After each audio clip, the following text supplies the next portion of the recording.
La dictature parfaite serait une dictature qui aurait les apparences de la démocratie, une prison sans murs dont les prisonniers ne songeraient pas à s'évader. Un système d'esclavage où, grâce à la consommation et au divertissement, les esclaves auraient l'amour de leur servitude. Aldous Huxley, dans Le meilleur des mondes. La croissance, essentielle à la domination de la finance, nécessite des travailleurs consommateurs dociles et manipulables. La télévision les divertit par les jeux, les séries, le voyeurisme de la télé-réalité et un flot d'informations brutes, sans aucune analyse, ne jouant que sur la force des images, l'émotionnel et les peurs primaires. On y fait l'apologie de l'oligarchie, des idoles, du consumérisme, de la légèreté, du sexe et de la bêtise. Consommer, c'est être libre et heureux. Réfléchir est futile et ennuyeux. Le vocabulaire est réduit, le sens des mots dévoyé, de sorte qu'il n'est plus possible de penser la réalité. L'éducation est réduite à une forme de conditionnement à la servitude et d'insertion professionnelle. Un individu inculte n'a qu'un horizon de pensée limité, et plus sa pensée est bornée à des préoccupations futiles, moins il peut se révolter. La destruction des États-nations, de la cellule familiale, la négation des identités culturelles, religieuses et sexuelles, sont les moyens de supprimer tous leurs repères aux individus. Ils n'ont alors ni l'environnement social et institutionnel, ni les ressources mentales pour s'opposer à la domination mondiale des multinationales et de l'oligarchie financière, politique et capitalistique. Il faut comprendre que la télévision, la radio et la presse sont des médias unidirectionnels, alors que l'Internet est multidirectionnel. Les médias unidirectionnels sont maîtrisés par un petit nombre de personnes soigneusement sélectionnées par les oligarchies politiques et financières pour délivrer des programmes servant leurs intérêts. L'opinion du citoyen est ainsi formatée, maîtrisée, contrôlée. À l'inverse, sur l'Internet, tous les intellectuels, philosophes et journalistes peuvent s'exprimer, partager leurs analyses, et le citoyen peut librement choisir ses sources d'information, partager ses opinions et en débattre. Pour maîtriser la liberté de l'Internet, l'oligarchie crée une fausse dissidence sous la forme de médias qui semblent subversifs, comme Mediapart, Rue 89, Le Canard enchaîné, le magazine Marianne, ou encore des organisations comme Wikileaks, dont la fonction est de canaliser les citoyens les plus critiques sur des sujets sans importance, d'organiser leur indignation, de monter les uns contre les autres, et de décrédibiliser les analyses réellement subversives.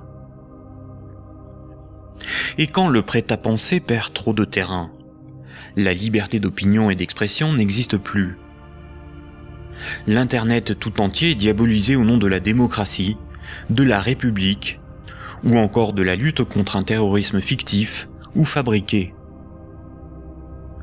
Les grands médias qualifient de racistes, de terroristes, de fascistes, de xénophobes, d'antisémites, de négationnistes, de conspirationnistes ceux qui analysent les faits, critiquent le système et tentent d'en exposer les fondements.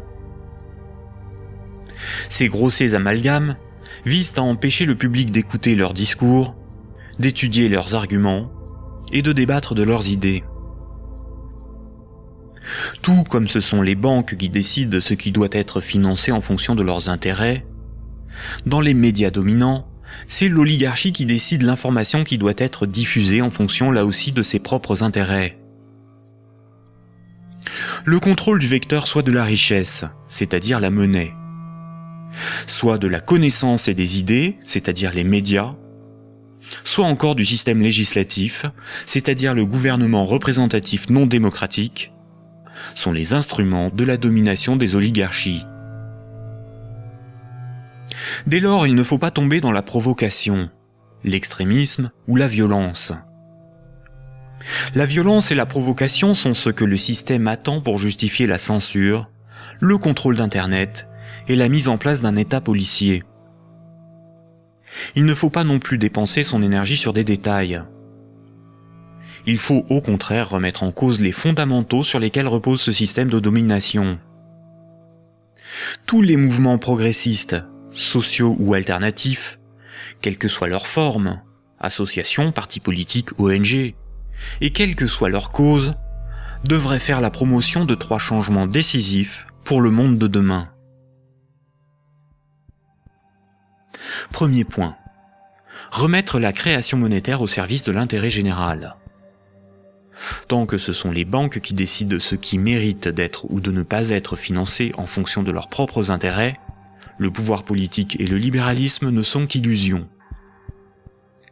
Les banques ne sont pas là pour faire du social ou de l'investissement. Elles sont là pour faire des profits en prenant le moins de risques possible. Deuxième point.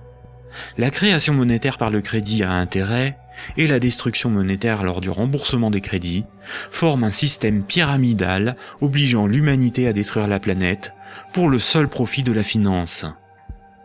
Nous devons mettre en place un système monétaire permettant d'adapter notre niveau de vie aux ressources de la planète et garantir ainsi un environnement viable aux générations futures.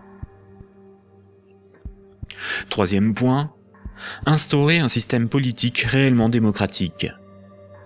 Seule une véritable démocratie permettra de garantir que les 2 premiers points sont durablement défendus. Contrairement à ce que les élites veulent nous faire croire, des peuples éclairés sont tout à fait à même d'établir une politique qui défend leurs propres intérêts et les intérêts des générations futures. Ces 3 points sont intimement liés. Sans une monnaie réellement publique, le lobby bancaire aura toujours la capacité de faire plier les gouvernements et changer les institutions.